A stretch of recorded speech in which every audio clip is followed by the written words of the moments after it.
Life insurance corporation of India, जी हाँ, LIC। LIC का जो IPO है अब ट्रेंडिंग न्यूज़ बन चुका है न्यूज़ पेपर्स में, और आजकल मोबाइल्स में भी आप देख रहे होंगे कि LIC का IPO से रिलेटेड जो है काफ़ी एडवर्टाइजमेंट हो रहा है। क्या हमें LIC के IPO में इन्वेस्ट करना चाहिए? LIC के IPO में इन्वेस्ट करने से पहले आपको ये पता होना चाहिए कि LIC के IPO से पॉजिटिव पॉइंट्स क्या हैं और नेगेटिव पॉइंट्स क्या हैं। क्या LIC का IPO में इन्वेस्ट करने से क्या आपकी मनी ग्रो हो सकती है, वो हम डिटेल में अपनी इस वीडियो में डिस्कशन करेंगे। देखिए, LIC जो एस्टेब्लिश हुआ था 1956 में हुआ था। LIC का जो मार्केट शेयर है वो 64.1% मार्केट शेयर है। देखा जाए तो इसका प्रीमियम 56.4 बिलियन डॉलर्स जो है LIC का ग्रोस मार्केट जो रिटर्न प्रीमियम है वो ये बैठता है। अगर हम देखा जाए तो अदर इंश्योरेंस जो सेक्टर है उसमें SBI लाइफ का जो शेयर है 7.93% मार्केट शेयर है। तो 7.93% और 64% ह्यूज डिफरेंस है। देखा जाए तो मतलब कहीं से भी दूर दूर तक जो प्राइवेट इंश्योरेंस वाले हैं वो LIC को टक्कर नहीं देते हुए दिख रहे हैं।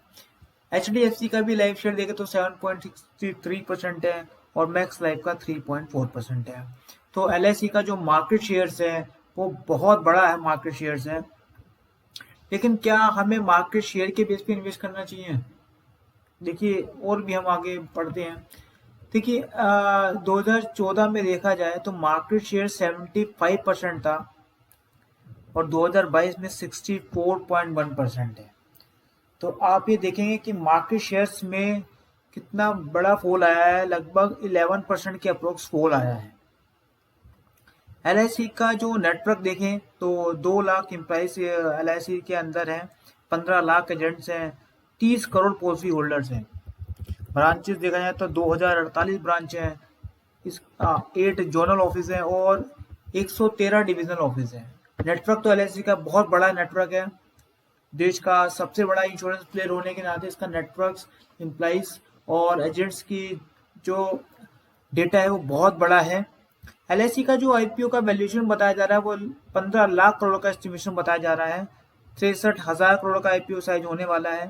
इसमें से गवर्नमेंट अपना 31.6 करोड़ जो है स्टेक, जिसका 5% जो है गवर्नमेंट शेयर ऑफर करेगी। 10% जो है पॉलिसी होल्डर के लिए डिस्काउंट हो सकता है और 5% रिटेल इन्वेस्टर और एम्प्लॉय के लिए हो सकता है। इंडिया का बिगेस्ट IPO होने वाला है। हम नेगेटिव पॉइंट पढ़ते हैं क्या है। देखिए, इंश्योरेंस सेक्टर में देखा जाए तो LIC की जो ग्रोथ है वो जैसे ही मैंने ऊपर बताया कि 11% अप्रोक्स जो है डिक्लाइन हो गया मार्केट शेयर। तो ग्रोथ जो सेक्टर की है वो गिर रही है क्योंकि प्राइवेट प्लेयर पहले से ही मार्केट में है।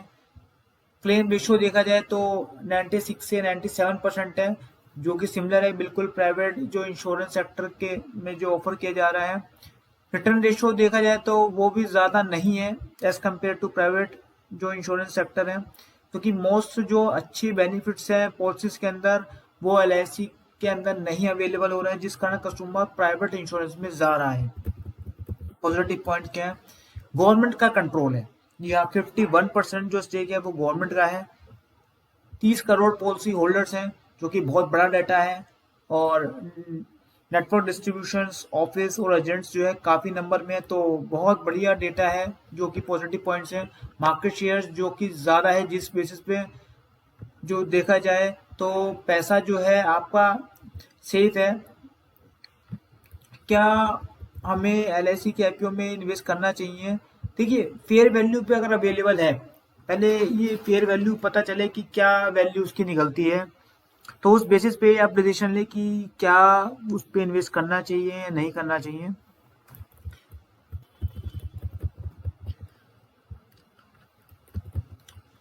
अगर देखा जाए तो अब मैं आपको डिटेल में अभी ये बताता हूँ कि LIC के अंदर जैसे मैंने आपको बताया कि स्टेक जो है वो 51% से ज़्यादा गवर्नमेंट कम नहीं कर सकती, जो एज पर लो है, और उसको रखना ही पड़ेगा गवर्नमेंट्स को। और LIC का जो टोटल लाइफ फंड है वो लगभग 28.3 ट्रिलियन है। टोटल वैल्यू जो इनके 2018 और 19 में देखे तो 21.4 मिलियन है। LIC का अगर देखा जाए तो क्लेम रेशो जो मैंने बताया था जैसे पीछे आपको 96 से 97% है, तो 26 मिलियन क्लेम से 2018-19 में थे। एलआईसी जो है इन्वेस्ट करती है, जैसे एलआईसी इन्वेस्ट शेयर मार्केट में ज़्यादा इन्वेस्ट करते हैं। एलआईसी का पैसा ज़्यादातर देखा जाए तो मार्केट में इन्वेस्ट होता है, हर तरह के सेक्टर में इन्वेस्ट करती है, बैंक्स हो चाहे सीमेंट्स हो केमिकल हो, हर सभी सेक्टर में एलआईसी का पैसा इन्वेस्ट होता है। एलआईसी से देखा जाए तो जैसे बजट में अनाउंस किया गया था कि 10% जो एलआईसी का आईपीओ साइज है वो रिजर्व किया जाएगा पॉलिसी होल्डर्स के लिए। एलआईसी अपने जो पॉलिसी होल्डर्स को है उसको भी इन्फॉर्म कर रही है कि वो अपना पैन कार्ड का डिटेल्स जो है वो अपडेट करा लें ताकि वो इस आईपीओ का बेनिफिट ले सकें। अब एलआईसी जो पॉलिसी होल्डर है उनको क्या करना पड़ेगा एलआईसी आईपीओ की अप्लाई करने के लिए, तो एक डीमेट अकाउंट खोलना पड़ेगा, उनको अपने पैन कार्ड डिटेल्स को एलआईसी पॉलिसी के अंदर अपडेट कराना पड़ेगा। मैंने डिस्क्रिप्शन लिंक जो है वो आपको डिस्क्रिप्शन बॉक्स में प्रोवाइड कर दिया गया है ताकि आप इजीली इस लिंक पर जाके अपना पॉलिसी नंबर के साथ में डेट ऑफ बर्थ, पैन और इम्पोर्टेंट इन्फॉर्मेशन अपडेट कर सकें। स्ट्रेंथ देखा जाए तो leading insurance provider company India होने के कारण 5th लार्जेस्ट ग्लोबल इंश्योरेंस है देखा जाए तो।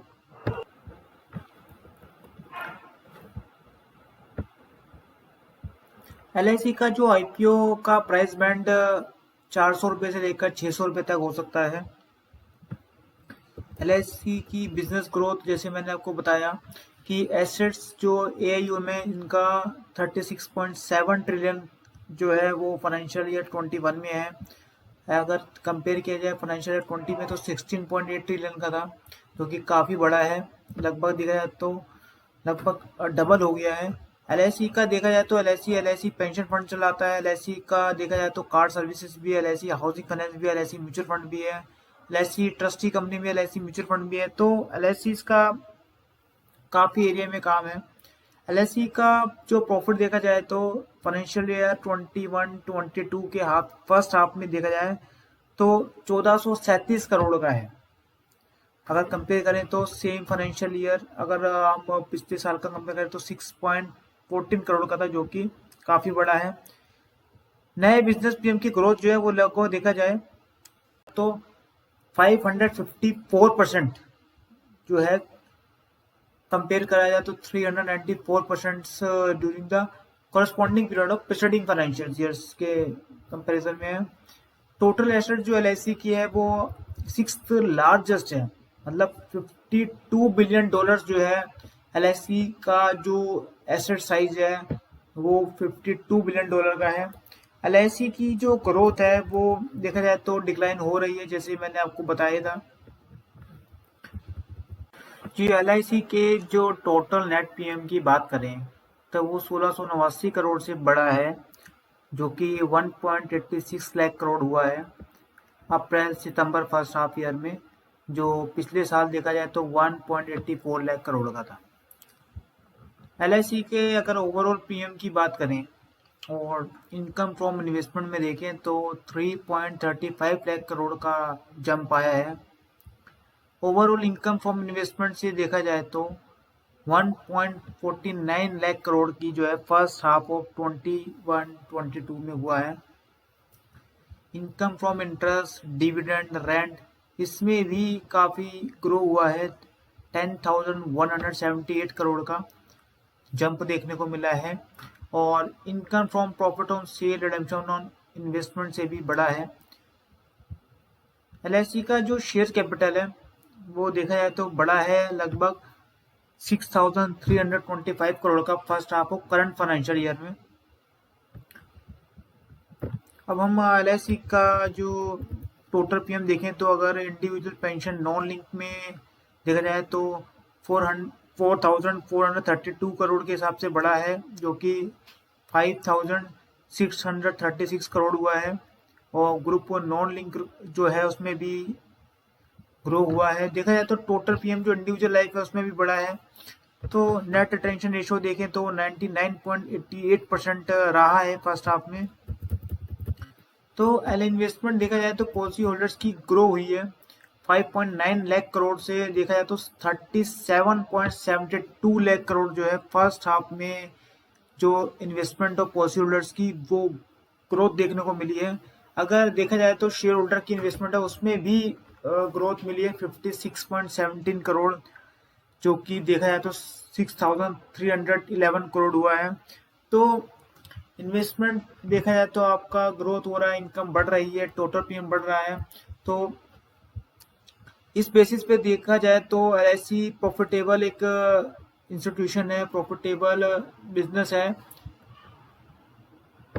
लेकिन हमें ये देखना होगा कि एलआईसी की फेयर वैल्यूएशन क्या निकल के आती है, उसका क्या साइज होता है, उसके बाद ही आप इन्वेस्ट करें। एलआईसी एक प्रॉफिटेबल एक वेंचर्स है, क्योंकि आपका पैसा एलआईसी में जा रहा है और एलआईसी को प्रीमियम हमेशा ही कलेक्शन होना है। तो एलआईसी का पैसा देखा जाए तो उसके पास आना है और वो अपना मार्केट में निवेश कर रही है। तो एलआईसी का जो बिजनेस, जो इंश्योरेंस का बिजनेस मॉडल है वो बिल्कुल ही प्रॉफिटेबल है। बस इस बात पे डिपेंड करता है कि वो इंश्योरेंस को जो अपना पॉलिसी से होल्डर से जो काम कर रही है, इसके जो नंबर ऑफ कस्टमर्स कितने बढ़ते जा रहे हैं, कितना प्रीमियम कलेक्शन बढ़ता जा रहा है, कितना इन्वेस्टमेंट और इनकम बढ़ती जा रही है, सारे उन पैरामीटर पे ही जो है एलआईसी का जो ग्रोथ है वो डिपेंड करता है। तो आप हमारे चैनल के साथ बने रहिए ताकि हम लेटेस्ट अपडेट इन्फॉर्मेशन आपको प्रोवाइड कर सकें।